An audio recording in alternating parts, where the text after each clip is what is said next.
What is going on, guys? Youngster J-Pal here, bringing you my third Pokemon X and Y Wi-Fi battle. And this isn't just any Pokemon X and Y Wi-Fi battle, because this is being recorded on my brand new 3DS capture card. It is the first Pokemon Wi-Fi battle I am recording on this capture card, and I'm pretty damn excited because the quality is absolutely amazing compared to, the little shitty camcorder that I was using, for the first two battles that I have uploaded. And anyway, I've got a pretty cool battle here against a guy called Dylan, aka SandShrewed. I'll leave a link to his description in the channel. Be sure to go check him out. And I've been added to a fair few amount of weird and wonderful Skype group chats with some amazing other poker YouTubers, such as myself. And Dylan just happened to be one of those people. And this was basically the battle that we had.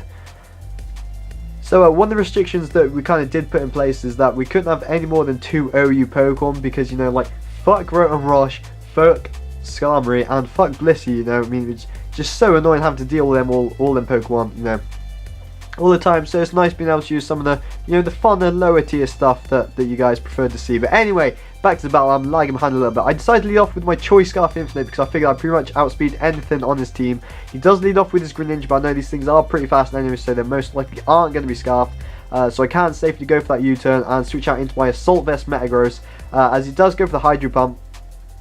And this does actually do a lot of damage. I do make a major misplay really on in this battle. It does cost me, as I completely forget that Greninjas get Dark Pulse, which are now super effective against Metagross. So I lose my Metagross really early on in the battle, which puts me at a very bad disadvantage of being 6-5 down only within the second turn. But having basically been able to get rid of this Greninja is an accomplishment in itself, because Greninjas are pretty damn annoying. So, again, I can just bring in my Choice Scarf Infinite and go for that U-turn. And that's kind of going to be a common theme throughout this entire battle. Infinite coming in and just basically sweeten up the remains of what is, the Pokemon that has been basically just been distraught by the power of Littlefoot Meganium, because Meganium is an absolute monster. He's that second gen counter warrior, and he's going to bring out his Nidoking, thinking that he can just OHKO with the Sludge Wave, that times 2 super effective damage. But no,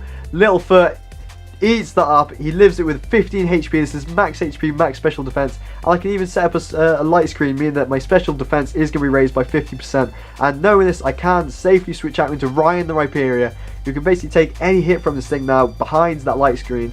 And he's thinking that he can just easily switch up moves from Sludge Wave and hit me with a super effective Stab Earth Power. But no, behind the light screen, Rhyperior is easily going to take that. And that is actually going to activate my weakness policy as well, which is going to put me at +2 attack and +2 special attack. And I'm easily going to tear through that Nidoking with that Stab Earthquake. There's no way the Pope is never going to live an Earthquake from Rhyperior. There's just not a chance. And I am actually a kind of like a mixed Rhyperior. I do carry Ice Beam on this thing just for those Gliscors, that do like to hit me with the Earthquake. But anyway, back to the battle.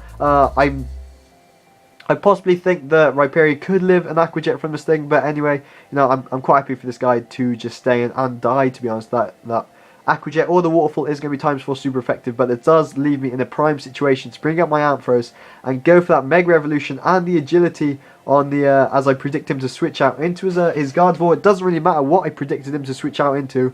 I just know that on the free switch I can get that safe Mega Evolution and just double my speed. I am running a I think this is a timid Ampharos with, I think it's around 212 speed IVs, which puts me at, or I might gain, get myself up to 212 speed stat after an agility, which does allow me to outspeed Latios, which is just an accomplishment in itself. So now I'm a +2 speed Mega Ampharos, which has insane bulk, and you'll be able to see this bulk right now as I do go for the Thunderbolt, and just the power of Mega Ampharos as well is just somewhat unbelievable, as it is an easy 2-hit KO on this Mega Gardevoir.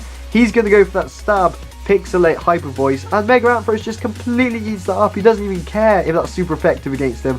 I can just easily take down that Gardevoir with a 2-hit KO Thunderbolt. So down goes his Mega Gardevoir. Mega Ampharos standing strong as the positive Mega on the battlefield. But right now, I'm thinking Manectric. This Manectric has no special defense whatsoever. I can easily take that with the Dragon Pulse. But no! Mega Manectric, the normal Manectric lives it with like negative HP and is then able to kill me off with a critical hit, Hidden Power Ice. I presume it's Hidden Power Ice. I doubt it is going to be a Hidden Power.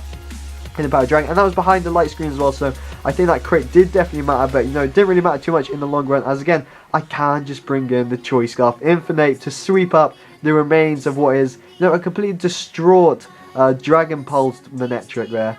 So I do decide to bring back out Littlefoot the Meganium, because he's pretty much dead anyway, so I can use that as a kind of like Death Fire for him to be able to, you know, scout out what his Pokemon is going to be. He does bring out his Feraligatr, and I'm fearing that this guy is going to go and start setting up a Dragon Dance on my face. So I do go for the Leaf Storm, but of course he is going to kill me off prior to that with the Aqua Jet. So I guess that's kind of like a good play on my opponent, but more of a good play on my side of the field, as you know, I do use my Death Fire to great advantage. But anyway, in comes Boombox. Boombox is going to smack that Gator in the face with a Stab Specs Hurricane from that modest Noivern.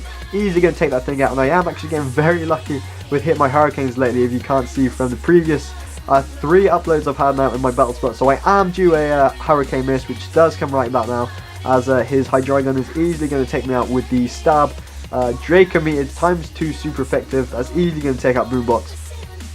But know now that this is his last Pokemon, and his Hydreigon is at -2 special attack. There's not much he can do against me, but it doesn't even matter, because Ceasar, the Choice Scarf Infinite, is again going to come in and clean up the game. So that is a great game, Dylan. Very, very hyper offensive game. You know, if something comes in, something's basically going to die. There's not many tankish Pokemon on either side of the team. But anyway, yeah, that was again a very narrow 1-0 victory in my favour. So shout out to Dylan. Be sure to go check his channel out. It was a very good battle. And anyway, without further ado, my name is Youngster JPal. Like, subscribe, favourite. Keep them comments coming down below in the comment section below. Subscribe if you like what you've seen. I am loaded every single day as of Wednesday. It was the last Wednesday from this upload, but I'm going to be making sure I upload one video every single day to you guys, because I'm going places, guys. So my name is Youngster JPal, and I'll be sure to see you all next time.